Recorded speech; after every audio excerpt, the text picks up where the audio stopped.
Get to making with jive or station when it hits you. Yes. Welcome to Live with the Bougie Duchess. My name is Franny, and this is Cindy, my co-host. Say hi, Cindy. There Hi, we guys. go. We start a little bit early so we can get it all set up and then post it to Facebook so that whoever wants to join us can. Alrighty, let me start figuring all of that out. I have it going on right now. Okay, so here I've got it.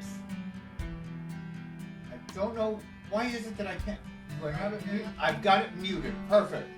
All right. Hi Brian, hi Emma, welcome. Mwah. I love you guys. All right, so now I'm going to go ahead and copy the link and post it to my page so that way individuals that are surfing around can join us, come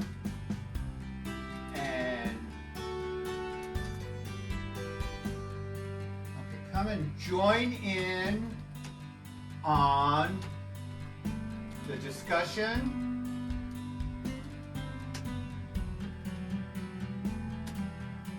Today's topic is,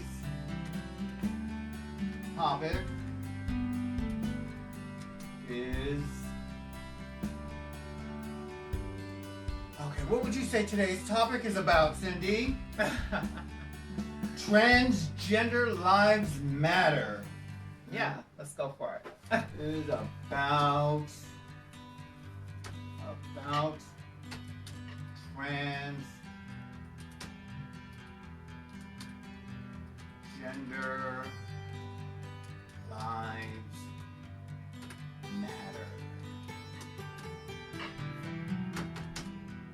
Okay. Control V, there we go. And it's going on live. I'm going to post that. There we go. So now anybody that's surfing along my timeline can see that and join in. Alrighty, so now let us get back to, hi David, hi Ernesto. Love that. We love that you're joining in for this topic. I personally want to just deal with the facts. And I've tried collecting all the facts that I could about this issue, and I have it posted on my Facebook page. So I have how do we pronounce her name? Iyanna Dior. Iyanna Dior has publicly come out and given a statement. Now granted, a statement is only what she wants you to know. And I believe that there is a lot more to the story, and I will acknowledge that, but I like to deal with a few certain facts and beliefs, okay? So, let me text you to make sure.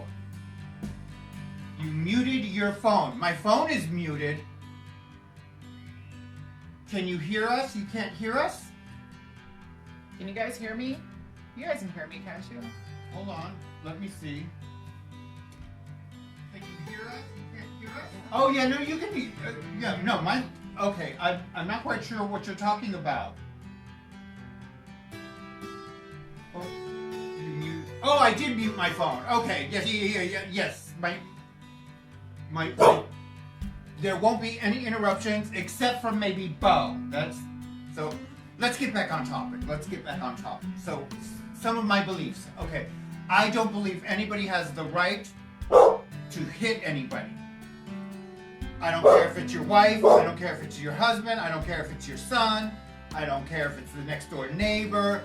I don't care. Bo, go to your room.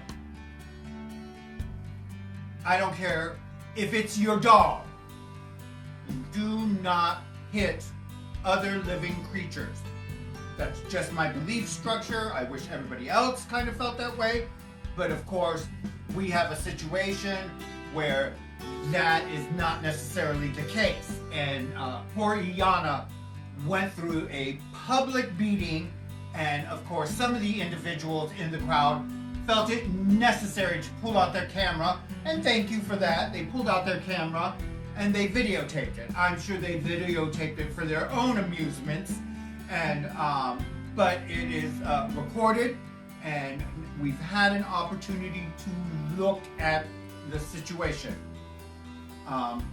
One of the things that I'm not happy about is here we have an entire community that nobody felt like calling the police. Yeah. I don't understand why somebody wouldn't call the police. Yeah. You know, when I first saw this video, I was just so deeply disturbed by something like this happening. You have a girl that is 100 pounds, 110 pounds. Oh, she's skinny. Skinny. Oh, baby, she's skinny. That it would take 10 big black guys to be beating her down like that. Like, that was ridiculous. I was just absolutely outraged, you know, and I was like, damn, you know, I gotta say something about this, you know? It was just totally, it was unacceptable, and it hurt me because not only because we are in the middle of protesting Black Lives Matter, but still at the same time, there's another issue here, you know, and I've been thinking really hard and long about this, you know. We're protesting Black Lives Matter, and I want to first and foremost, I want to say, you know, I have some amazing black friends, and I'm black, and I have so many, you know, amazing people that I have been able to meet that have just make me just so proud to be black. You know what I mean? Mm-hmm. And there's so many people that are allies to the transgender community, and I love and deeply respect them wholeheartedly. However, you know, there was this, I was looking through on some posts on Instagram, and I shouldn't get too caught up in the comment section, you know, I really shouldn't, but I was going in there and I was looking, and I was just scrolling, and I was like, what the fuck? You know, there was a lot of comments there that were so, like, hurtful, like referring to her as a he, you know?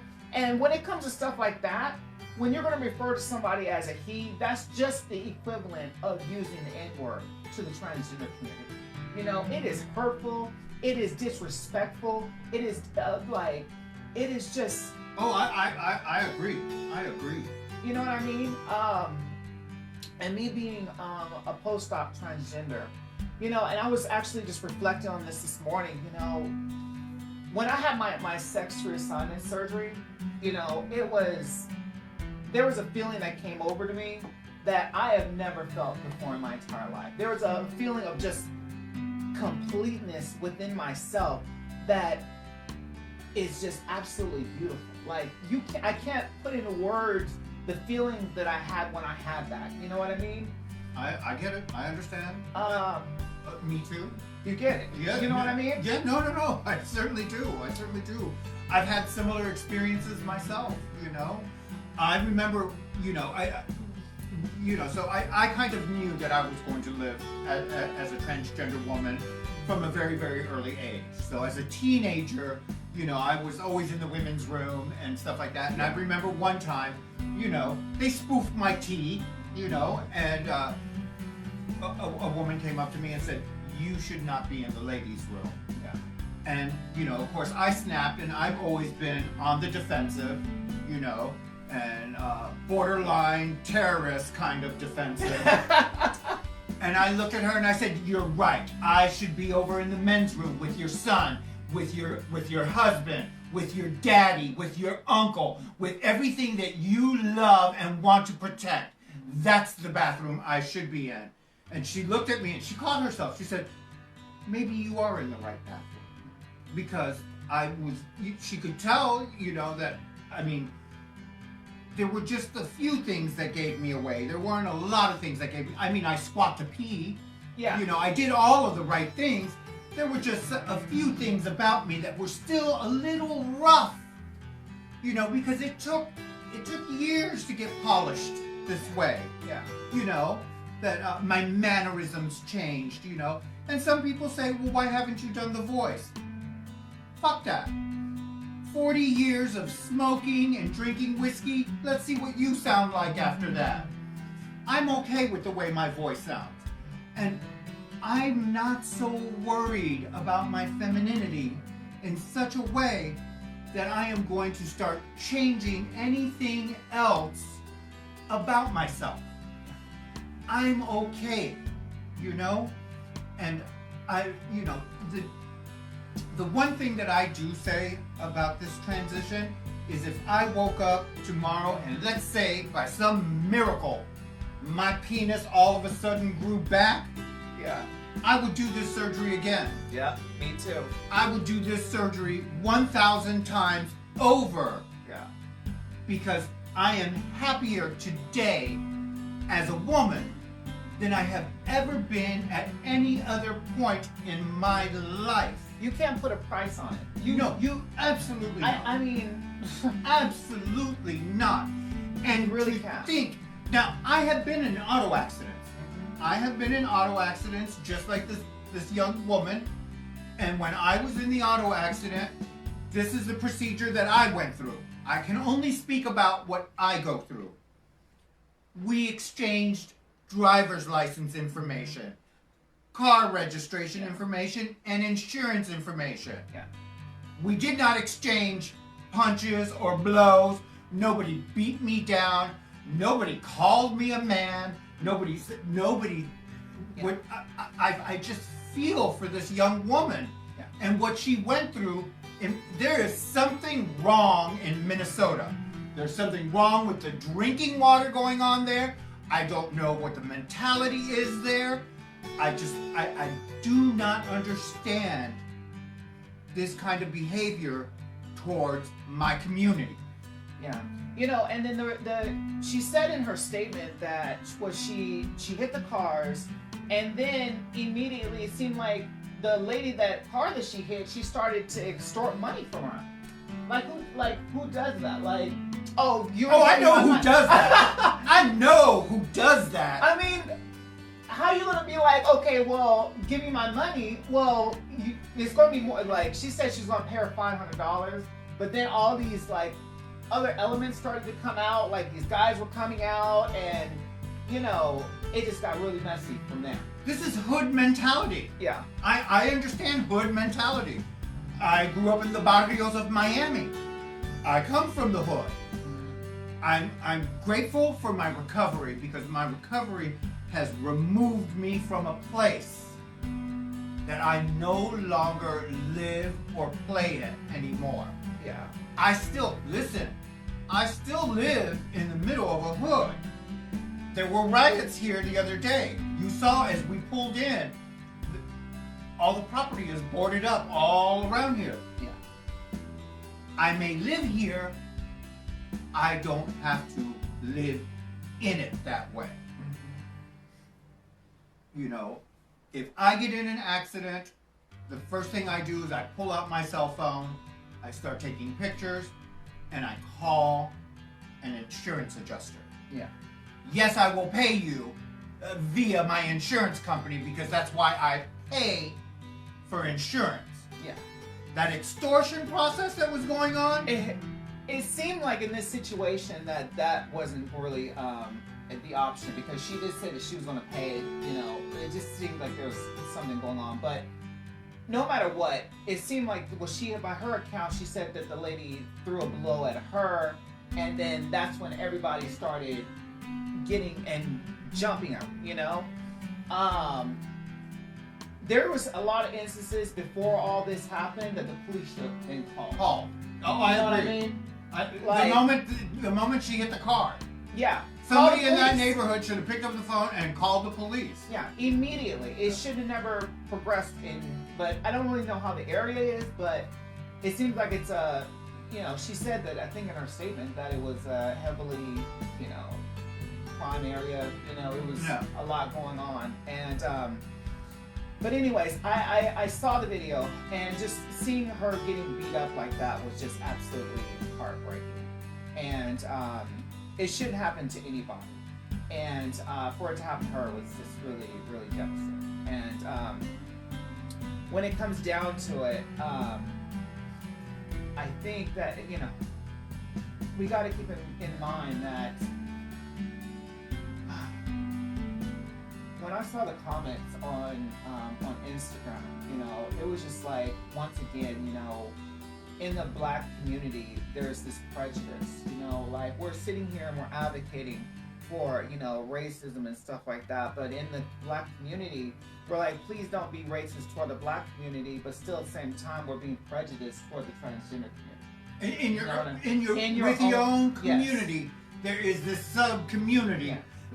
And that happens. And that's where that happens straight across the board in the Latino community, in the Asian community, even in the white community.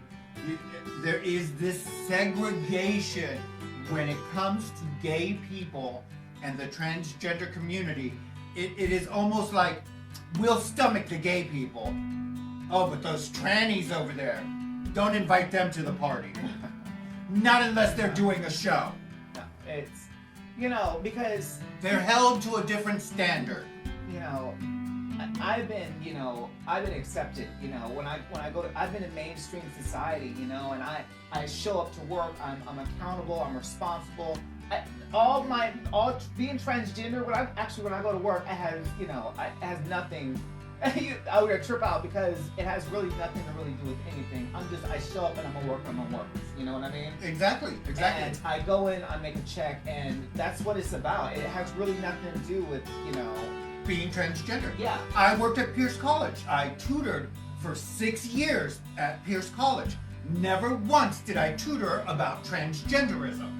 You know, although on a personal note, I did openly speak about my drug addiction problem, you know, and I did belong to, there was this Gay Straight Alliance group that I belonged to on campus, along with some sociology groups, and I would speak, you know, concerning some of these issues, and but you know, never once did anybody ever call me out. I never had a problem, never had a situation. Always used the women's room, you know, because there was one time that me and Mary had to go into the men's room, but that was because the ladies' room was out of toilet paper. Yeah. So Mary guarded the door, and I ran into the men's room, and I was so stunned that the sink area and the paper was clean and just free. And I said, oh my God, these guys are, come to find out, they never really use the sink. They don't even wash their hands. They just go in, do their business, and race on out. Yeah. But we had ran in there to get toilet paper, you know? And I think that was the very last time, thank you, Juka, that I had been in a men's room, you know? And so, it is just, I agree though. There is this prejudice that goes on within our own communities. You know, and it really made me take a look at, you know, I was like, you know, I had to really take a look at my own areas in my own life. You know what I mean? Because once again, if I want to be accepted and, you know, in society, I also want to take a look at my own. Am I being prejudiced in any areas of my life? You know what I mean? I was really reflecting on that this morning. You know, and I feel like, you know, there's in some areas, you know, I want to be more loving and tolerant, you know what I mean? And I will be, you know, I'm not gonna go specific what it is, but, you know, we all deal with that, you know, and if I want to be accepted, you know, for who I am, because there's a fear there that if I get stopped by the police, am I going to be, you know, is this dude's police officer going to put his knee on your neck? On my neck. You know what I mean? Is somebody going to videotape that, okay? And are they going to be like, oh, because she's transgender, her life is not good enough for us to stand up? Or, well, maybe what situation did she put herself in to to have this happen. You know what I mean? That's a very real fear. These are my fears. Yeah, no, that's a very real fear. This is what I deal with. You know what? I deal with being scared of walking into a situation and having that situation happen to me, having all these guys jump and beat me up just for me being who I am. Right. You know, like, that's a fear. You know, and like, I don't want to get a gun, but like, damn, you know, if I gotta fight for my life, like, you know. Well, I pray that you never find yourself in that kind of a situation. Yeah. I believe that you are a law-abiding citizen, number one. Yeah. If the police do pull you over, it's because, ma'am, your blinker light is out. Yeah. That kind of situation. Yeah. I don't think for 1 second that they're going to know the tea. That I believe that. The last time I was pulled over was when remember the Mercedes that I had? Okay, so the windows were really darkly tinted. I got pulled over because the front windows were so darkly tinted, he couldn't see inside the car. He pulled me over. And when he pulled me over, he said, "Could you roll down all your windows?" And I said, "Sure." I thought it was the strangest request. Yeah. I rolled down all my windows. He says, "Do you know why I pulled you over?" And I said, "No, because I was going the speed limit." Yeah. And he says, "I pulled you over because your windows are too darkly tinted and I could not even see who was driving the vehicle." Yeah. He says, "Would you mind stepping out of the vehicle?" And I said, "No, I don't mind stepping out of the vehicle." So I followed the police officer's direction. Yeah. Now, that fear that you talk about was truly welting up inside of me. I'm thankful that my mental health suffers a duality, and that there's another side of me that's always like really firmly in control that was suppressing that fear. Yeah. You know? And therefore, I keep this cool collective face in front of the cops. I've had that cool collective face in front of the cops many a times. Yeah.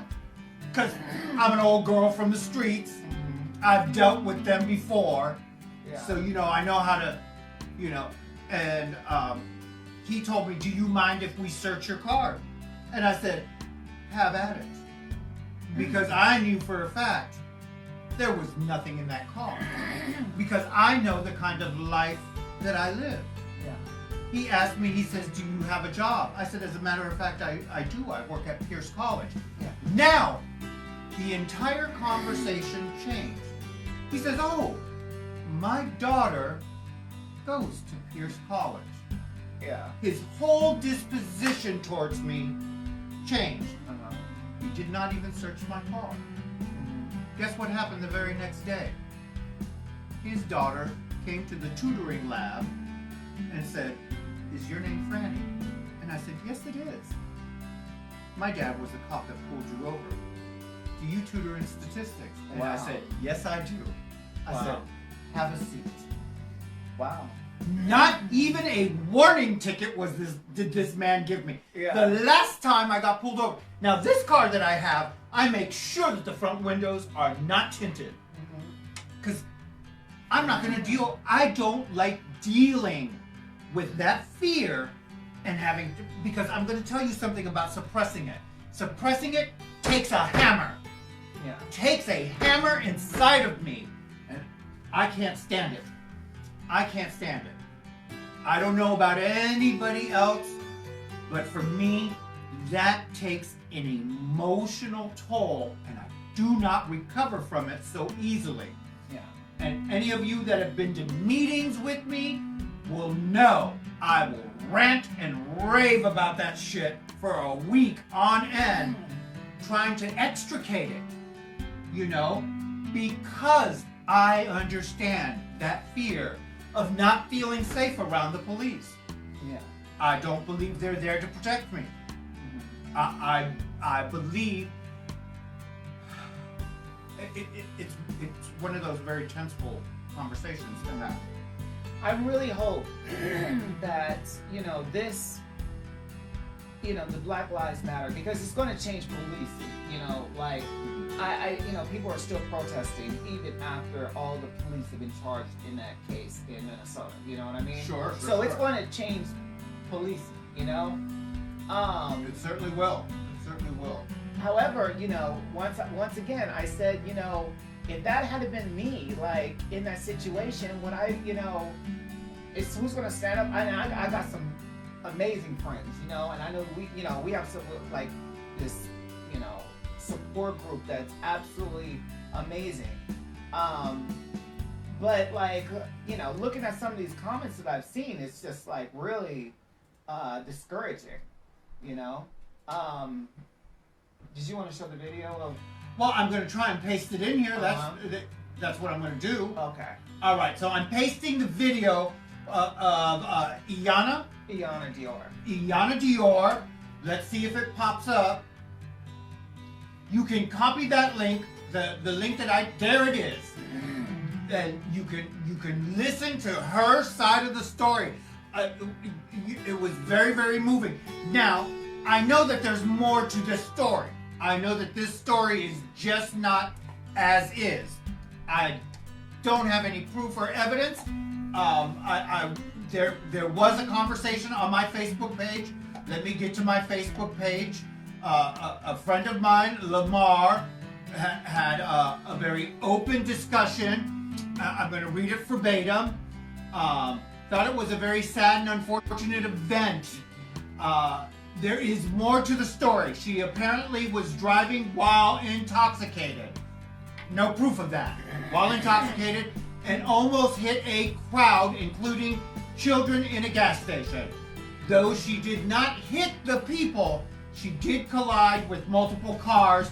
After getting out, she exchanged words, ran inside, then began to berate and disrespect some of those present, resulting in a physical confrontation. Though the violence was not proportional, or justifiable, it is important to note that it was not a random attack based on gender or sexual orientation, as some people are implying. I don't know. I responded to this. I responded to it. And I said, I love that you know this. Okay, because I'm not gonna get into the debate on whether he knows if they're facts or not. But I said, could you share something with me that would make it more than just conjecture? Because in a court of law, until we would have some type of evidence, this is just hearsay.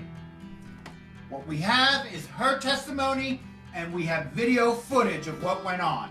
That's all we can deal with. And I certainly only like dealing with the facts. If this happened, why did y'all beat her up like that?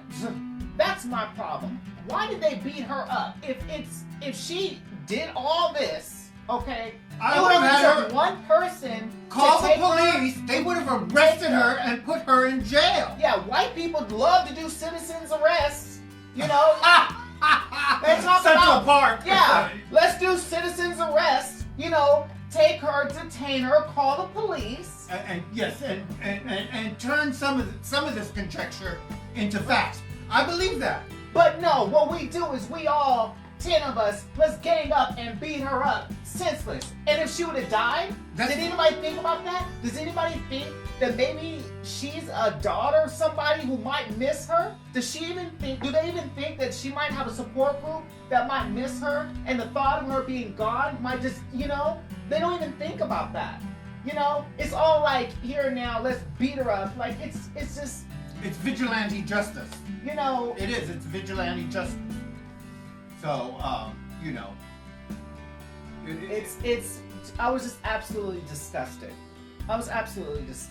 And nobody deserves to be handled like that. She was skinny. If she was like the Hulk or something, then if she was thick, yes. Yeah. Yes. If she looked like she could take a punch, honey, or if she had something in her hand and was able to fight back, But it wasn't even like that. I get it. It was I get it. you know. I get it. Yes. No, I feel for her. I feel for her. Oh, there it is. Here's Lamar's here. Thank you, Lamar, for joining in. Black Lives Matter was funded by a queer black man and women. Queer blacks are very active in this movement. That's good to know. And they're very active in the conversation, and they're working towards the solution. What would you say to your viewers about dealing with family members with repressive views and whitewashed values that they have bought into? How can I open or change their oppressive views? So this is from Emma Newell, and you can't change their views. You love them the way that they are. You be that the way that you are, and either they get over it, but you keep shining. You keep shining. One of the things I can say is that one of the things that you can do is just be an example. You know what I mean? Like, they're, a lot of people, like, they're not used to, transgender. They're just not used to it. They don't know how to, So how is it I can be an example for the transgender community? Because that just might open up and change someone's mind about the transgender community. You know what? They be like, and the way that you act might leave a memory for somebody else. You know what I mean? How is it that I carry myself? So that when they see another transgender, they're gonna be like, you know what, this is a transgender over here, but I think about the way that Cindy was. You know what, Cindy, I might have been this certain type of way, but I remember because I had an interaction with Cindy. She's a respectable, honorable, post-op transgender. You know what I mean? You get all types. Not everybody is going to behave the way that you expect people to behave. And I would like to change the behavior of some of my brothers and sisters. This is getting back to checking about am I being prejudicial? Yeah. Am I imposing some of my views on the rest of the world? I'm going to tell you something. In my innermost self, I'm very prejudiced. When I catch people hating on other people, I automatically judge them by that characteristic and feel that they might be hateful all the time. Not necessarily true.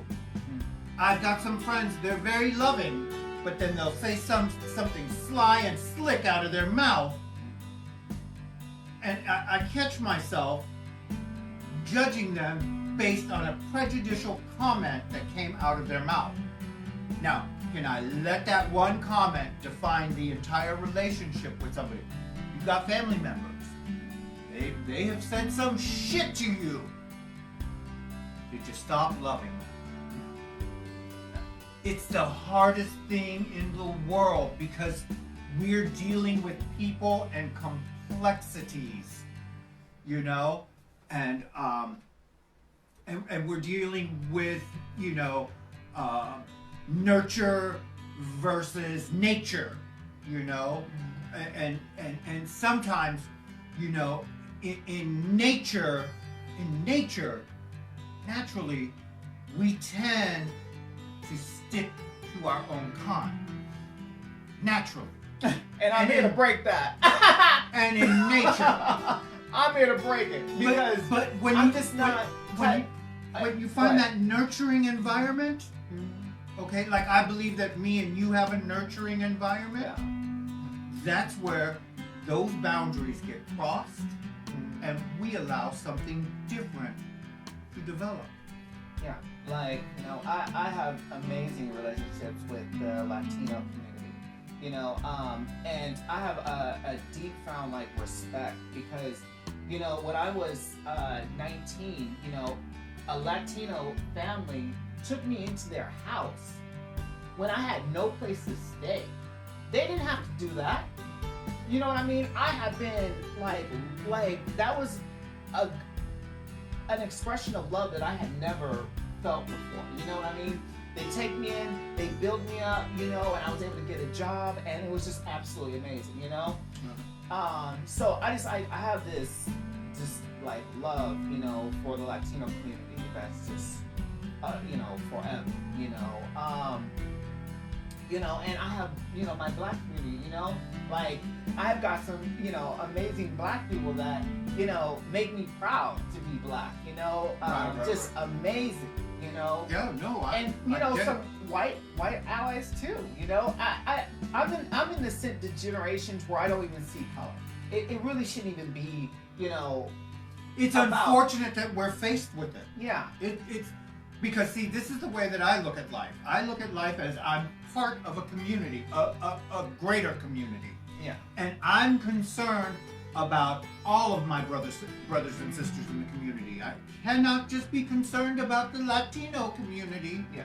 Because if that's all that made Los Angeles, then Bo, what are you doing? Get away from the camera.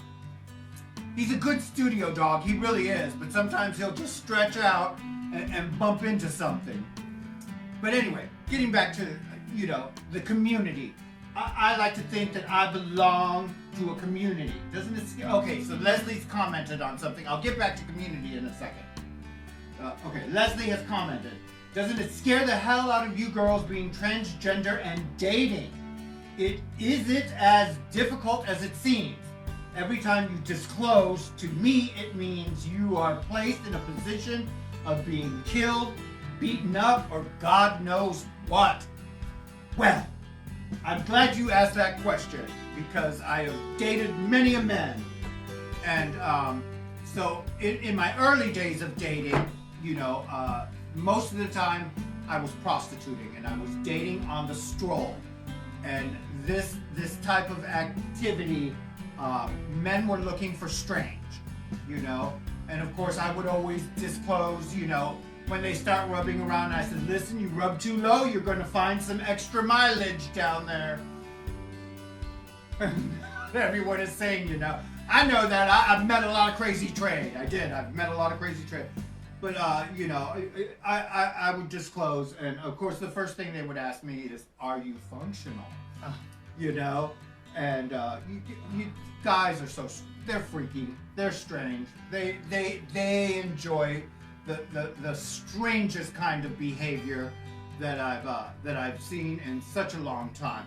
Let me reposition the camera just a little bit because Cindy keeps slipping out of the shot, and honey, she is 50% of this show, and she needs to. There we go. I think there we go. That's better. Yes. It's important there. Okay. You know, there's something I want to, you know, when it comes to dating, I don't know, I haven't really gone through that, you know, and, you know, because I think I had my surgery like almost close to, or coming up on 2 years ago, and, you know, I haven't really gone through, you know. Yeah, this January it'll be 3 years for me, yeah. So, yeah.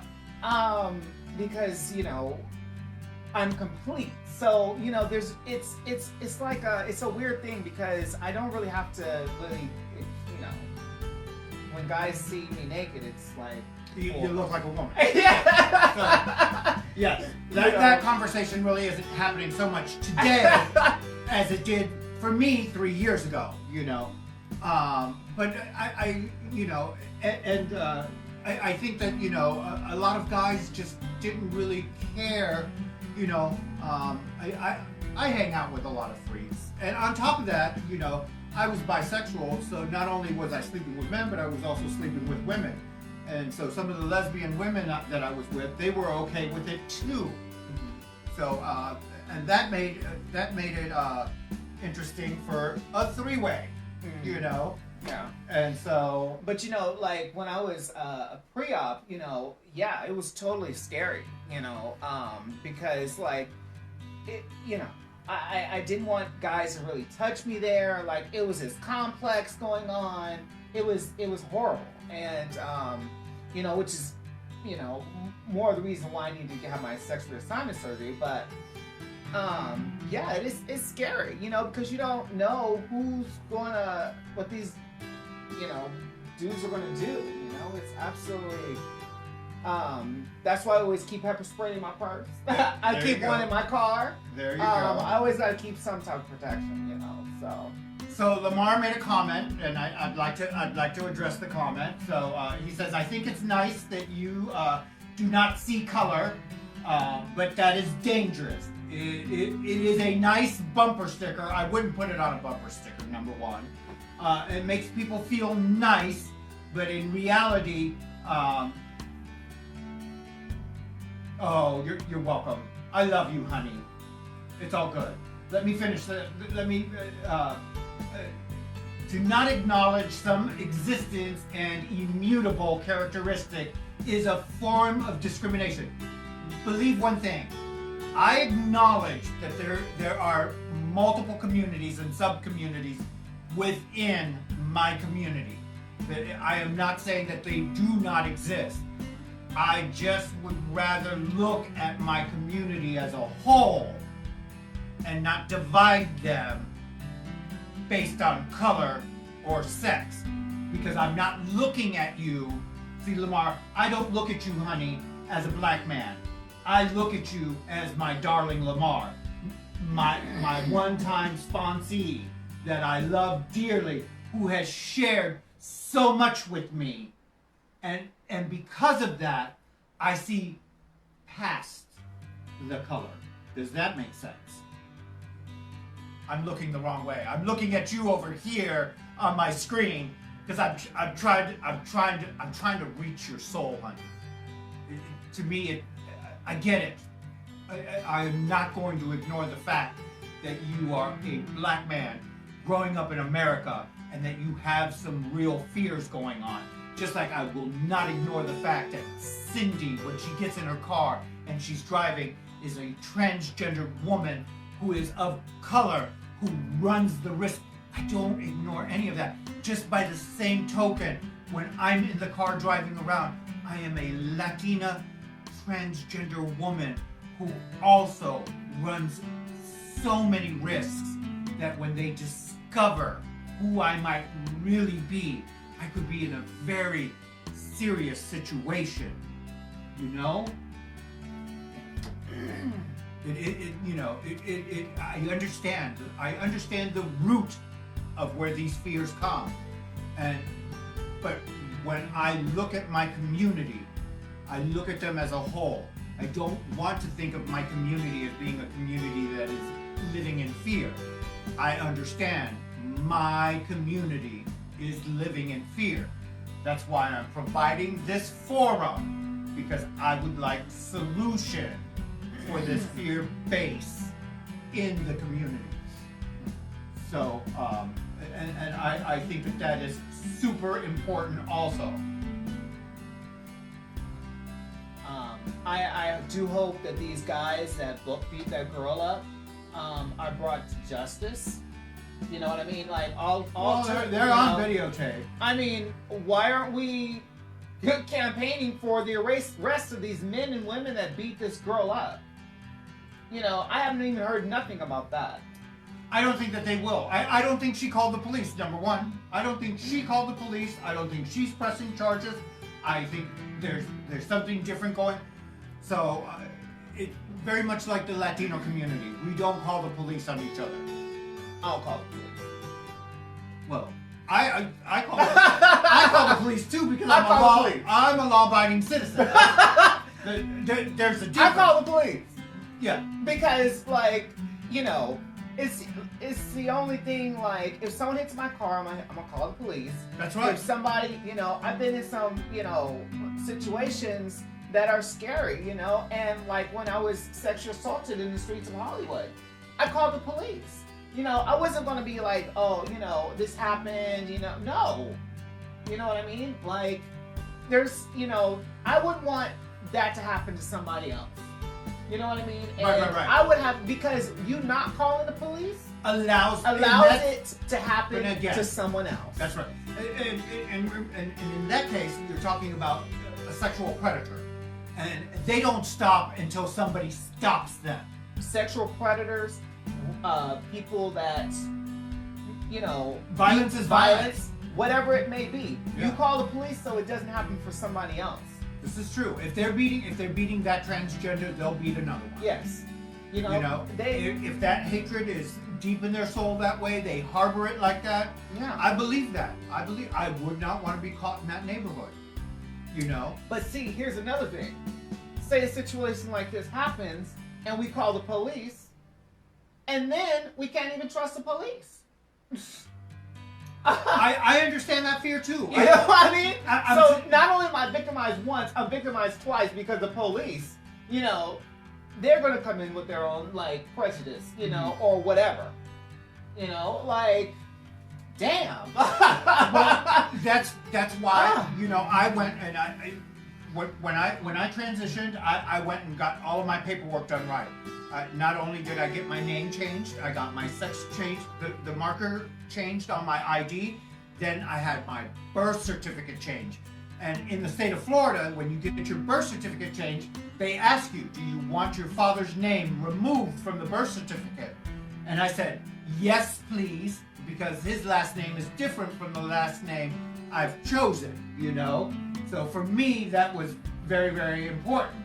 Okay, now first, okay, I'm a call this out because I don't really like it. Because I saw a comment like those people who attacked her were and referring to them as the N-word. The N-word is absolute. It is a derogatory term. That's the worst term you can call anybody. You know. Well, it stems from the days of slavery, and it's very, very racist. It in itself invokes the violence. Even me myself, I wouldn't label them as that. That's horrible.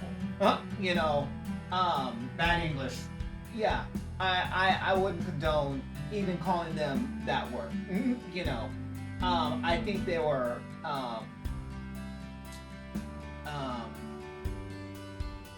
horrible. You know, I wouldn't label them as the N-word, because if I label them as the N-word, other people in other races are going to be able to label them as the N-word, and that's just not acceptable. So I'm not going to condone that. That is not. That's right. not. Right. No. I am about community support. I'm about trying to uplift the community up. You know, for me, I stopped. You know, back in the day when I used to do stand-up comedy, I used a lot of bad English. I'm not going to deny it. Today, I don't use that kind of vocabulary. I don't even refer to my people in the slang terms that have been around. And you know, okay, you know what? I respect your right, your freedom of speech, and you're entitled to say whatever it is that you want to say. That's absolutely fine. And I'm not going to censor it or sanction you on it or any way, shape, or form. It's just that it's not solution based, and what we're trying to do here is trying to find solutions to a situation that if you're transgender and you're having a problem, the better way of dealing with it, of course, even if you're afraid of the police, is to call the police. So I get it, you know. So we're good. Yeah. But yeah, like I said, I really hope that there's some form of justice here, because that was absolutely heartbreaking for that to happen. You know.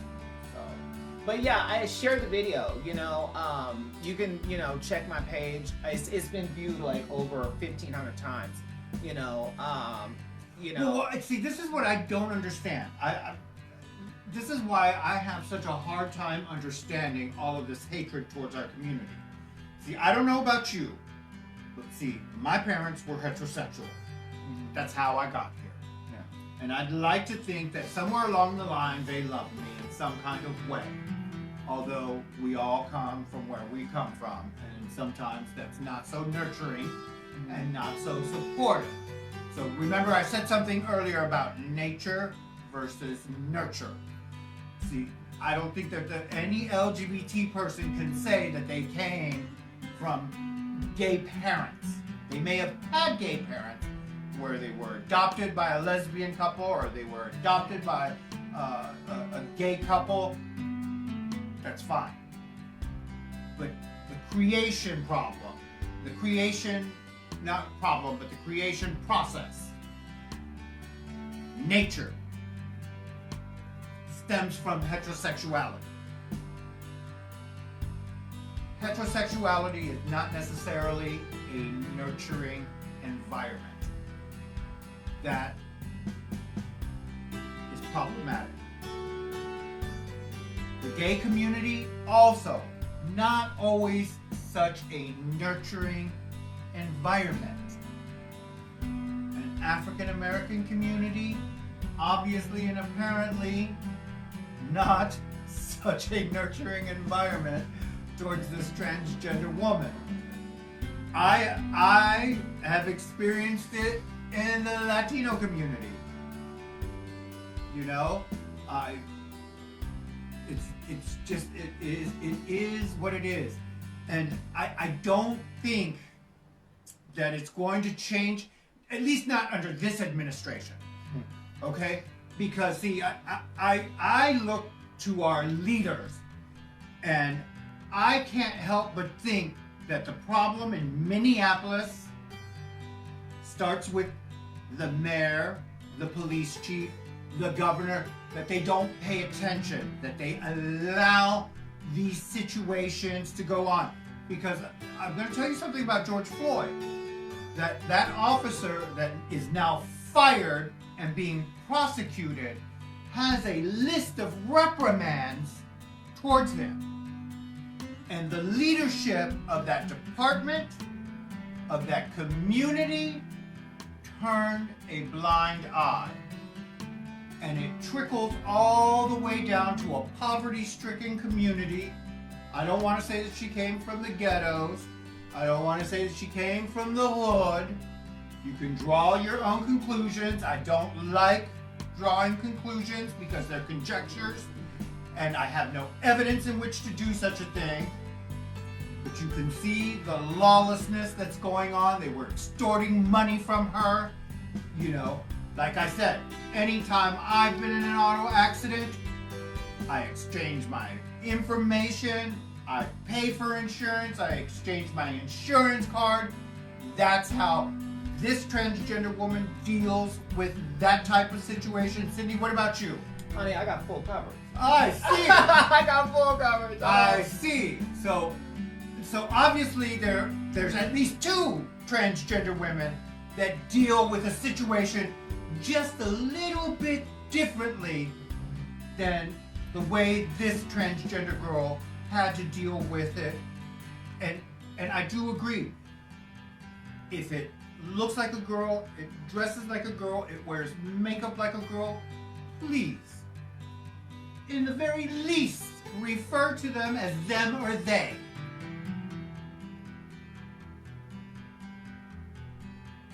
Possibly her and she. I grew up in an era where there were only two sexes, so I prefer to be referred to as a her. You can call me sir, but then I'm going to ask you, what does your daddy, your uncle, and your brother look like? Because if they look like me, then I might understand why you might call me sir. Because if your daddy comes home dressed like this, well then okay. Now I understand why you might call me sir. It comes down to common sense. I mean, the thing about it, like, I just, a lot of times it just gets like exhausting because I'm like, where is it to where we gotta continue, and I've talked to a friend like this, we gotta continue to educate people about common sense. Oh, sure. I agree. There is a whole re-educational process that needs to go on with the community. I love it though when I step off into hillbilly territory because it's always, yes ma'am. Because in these communities, I'm a delicate little flower because some of the women there look like they can pull the plow. And I'm all gussied up, you know, all pretty and everything like that. Because I used to live on the outskirts of Houston. I had a ranch. And I lived in redneck territory, just miles away from Vidor, Texas. and I knew never to allow my cover to be blown. I never allowed people to know that I was transgender in those communities because my life would be under threat.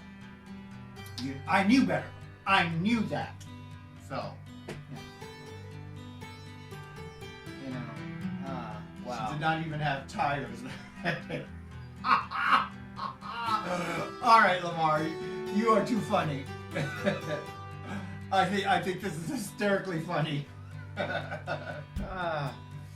I don't. She may not have even had a driver's license. You know, I have no idea what was going on, and then there's a lot of questions that need to be answered. I do believe the police should have been called. It should have been taken care of right away. The fact that it didn't happen and that the situation progressed the way that it did, I pray that no transgender woman ever gets caught in that kind of a situation. But the whole point of this whole thing is like nothing that she could have done could justify her being assaulted. Oh, I agree. Like that. I absolutely agree. She could run into whatever. You know what I mean? Like that's why we have these laws in place. You know, so if she backed into whatever, I don't care.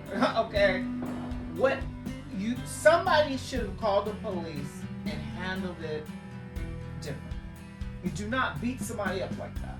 You know, it is unacceptable, and it puts other people in fear, like, and to be ashamed of who they are. You know, I don't.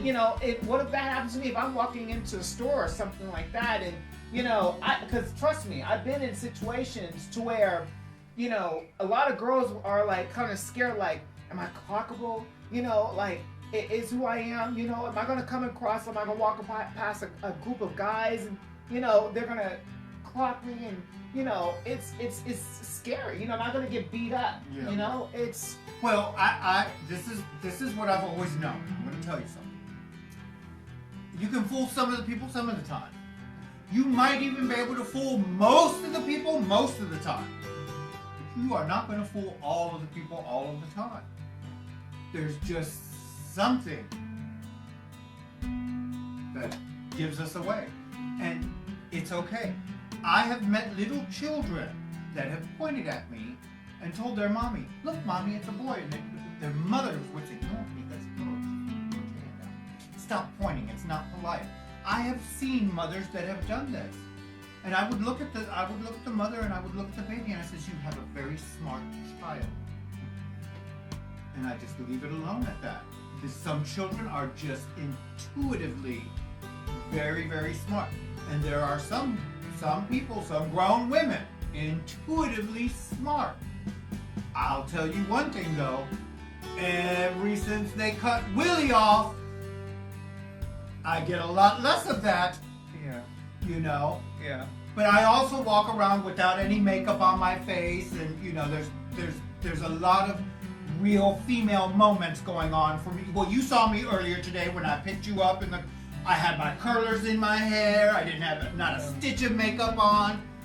So there's a lot about my life and about the way I live that has conformed to a woman's lifestyle. I mean, if you look in my bathroom, there's a rack there where I hang panties and bras and all kinds of stuff, and there's even a douche bottle that hangs from the rack, So it's just, I live a different life, and it came in time, and I think I've assimilated very well. So we're running up on 12:57. We are out of time here. I want to thank this audience. We're going to talk about so much more. But this is all we seem to talk about. We did touch a little bit on leadership there. We did, and I want to thank my audience. Such a fantastic audience for joining in and participating and commenting. I know I didn't get to all of the comments, but thank you so much. I appreciate it. You are the other half of this show. Me and Cindy love you. And I think that's about it. So, bye-bye, my duchies. Bye-bye.